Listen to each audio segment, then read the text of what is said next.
care what nobody say. Javante got skills out this world. He's a scary dude. He's scary. Ain't no way he said he supposed to come back and get Shakur, Devin, Ryan, Tiafimo, whoop all these niggas ass. Now he like, I'm about to retire after I fight Jake. No, I don't let nobody talk about me like that. The way that Shakur disrespect him, the way that Devin talked to him, the way that Ryan, he already knocked out Ryan. The way that these dudes be talking, he supposed to come back and get them. He the man, right? He who everybody say is the best. I ain't leaving no food on the table. When I'm done boxing, I'm whooping all these girls' ass.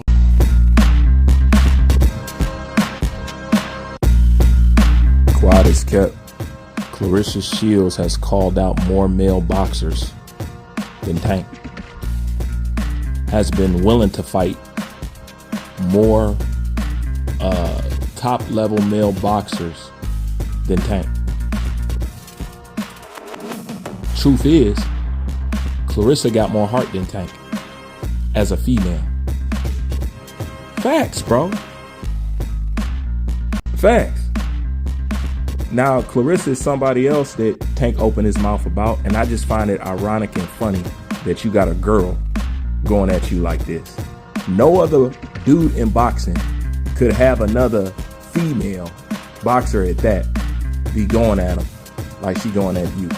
And everybody has always said it. I have always said it. You talk about somebody who was a Tank fan. I still am a Tank fan. I just can't be a fan of what he's doing. More people have belief in Tank's skill set than Tank do. That's just the simple problem. That's just the simple gist of it. More people believe in Tank than Tank do. Tank don't believe in himself. And this is a mental game. And you see how much the mental can affect you. You could have all the skills like Tank. And if you ain't got that mental, you see. Tank never knew where he could have been if he'd have just fucking tried. He looked at the Pedraza fight as him being set up to lose. You know, because he talked about that's when he was having that time with Floyd and he was having all them problems and Floyd's daughter and all that other stuff.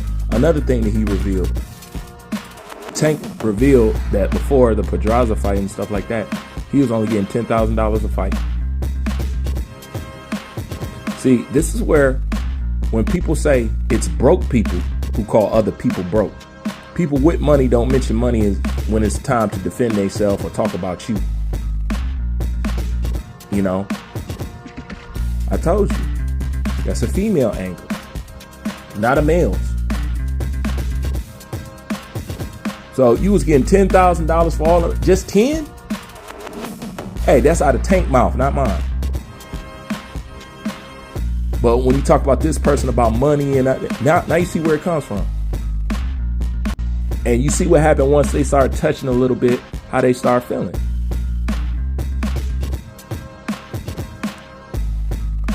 For people to like Tank so much, he sure has disrespected most of the people that y'all like.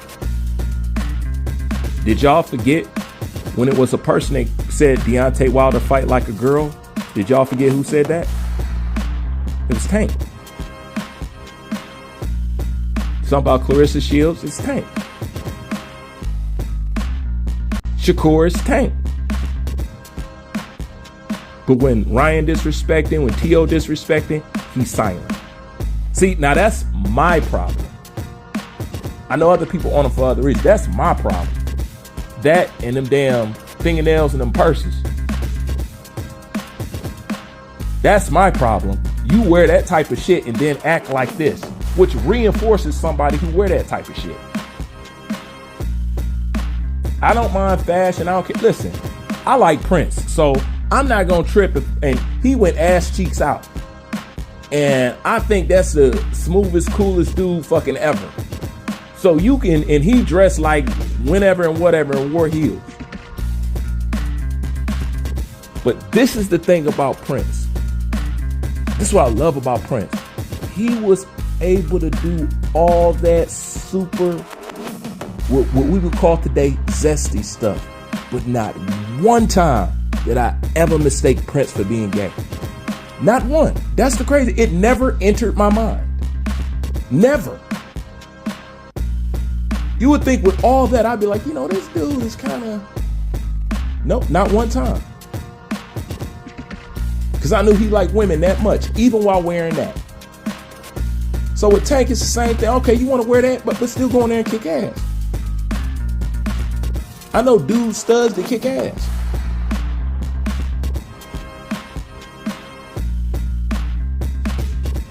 And what I'm trying to say, that side of him also affects the side of him that you can't see in the ring and with fighting these people. Because his action is of a female. Tweet and delete. Men don't do that. Who tweets it? What grown man tweets and deletes? Constantly, not just one time, constantly.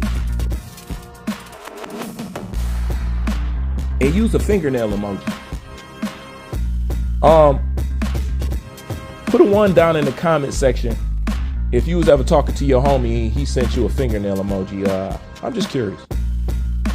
Put it in there. Let me see. Because maybe I'm missing something. Ain't no reason for me to use no fingernail emoji. Even when I'm joking, I'm trying to think of a million reasons why I would send a dude a fingernail emoji. I can't think of one. Can you? So that's how much somebody going out their way to use a fingernail emoji. I don't know. What the fuck do the fingernail emoji mean? Can I get a female subscriber to clue us in? What does that mean? Hell, I've been talking to girls and I ain't never seen that shit.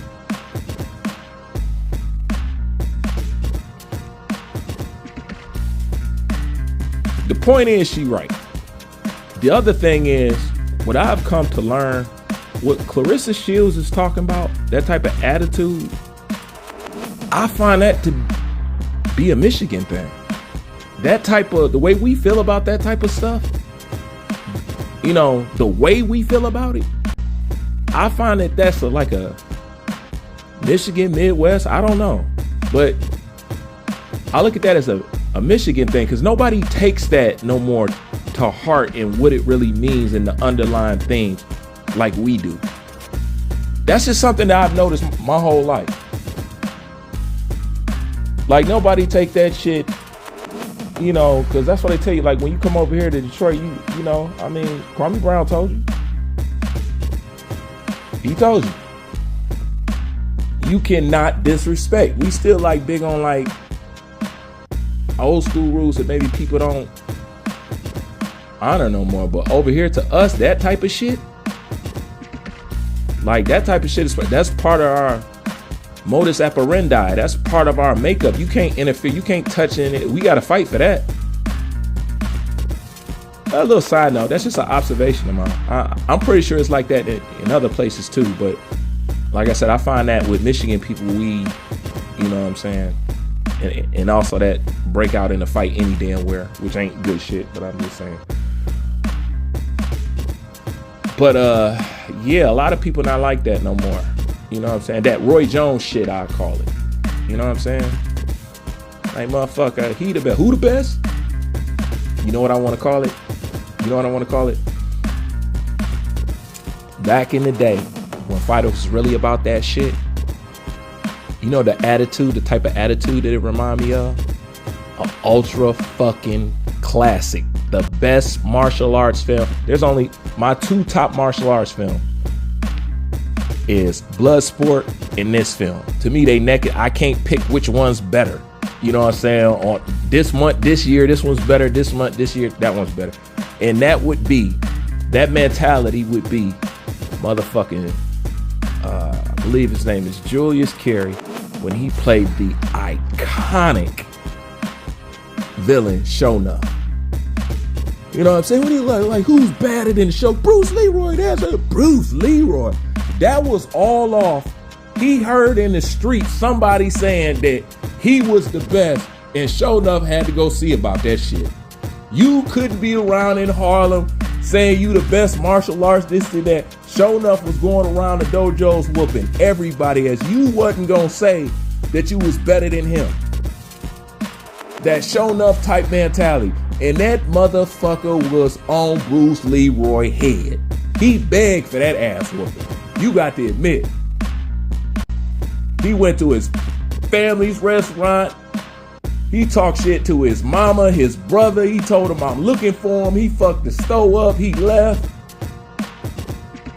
My man came with Eddie Arcadian came with the cash.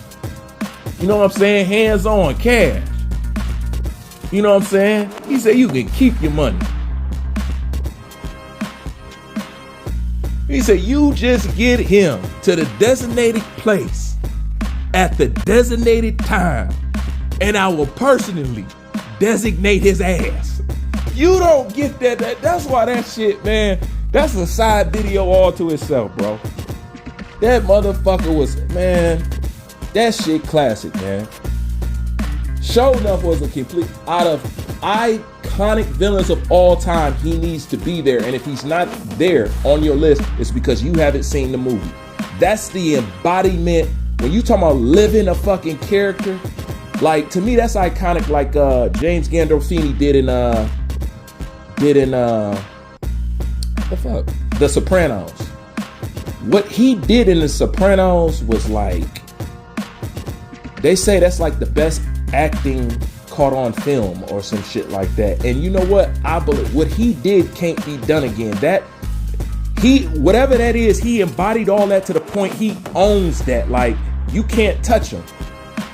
You know, when it comes to that mobster stuff like that, that's James Gandolfini. I don't care. You can name them all. It's James Gandolfini. When it comes to embodying a villain and living up to that, to the show enough is it. Point blank, period. It's also some hidden meaning behind that movie, but you know, once I stop being lazy and I create this channel, we get into it. But that's the type of mentality that's missing. That's the type of mentality that made classic fights. You know, that's the type of mentality that made fights, but because people cared about that mentality. I don't know who told men that as long as the number is high enough, it's okay to sell out and do anything. As long as the ticket is big, that's the flex. That's not the fucking flex. It's getting that big and holding on to all that shit. That's what the fucking flex is. I don't know who told you that how you make your money don't matter. It does matter. It does matter. The same way you make it, that type of energy gonna come with that money. Believe it. But it matters. That's why fights get made. You couldn't walk around this and that, you know, at school, blase splee. They say that you're jealous of, and you can't beat such and such, and, you know, and since you're my dad, I'm a punk too, and all that used to get under motherfucking skin.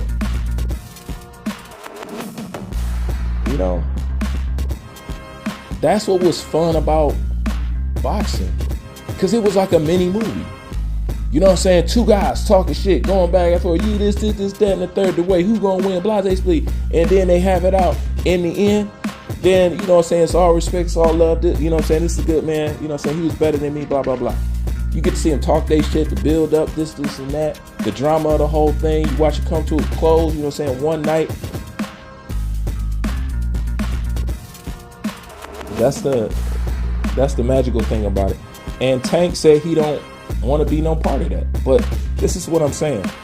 I don't want to talk about Tank, because Tank said he's retiring after this, and that's totally fine. That's it. That's totally fine. Let him go ahead and do that. All right? Let him go ahead and sit back and see what he squandered. Trust me, it's going to come to him.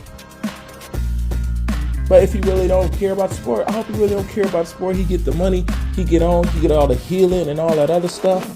But him sticking around and shitting on people who's trying to get up and do the same thing that he's trying to do for himself, when he said he's talking about using boxing to get out and just doing that to his own, but nobody else and all this other shit, you get the fuck up out of boxing doing that bullshit. Like, comment, subscribe. Bruce Wayne, I'm out.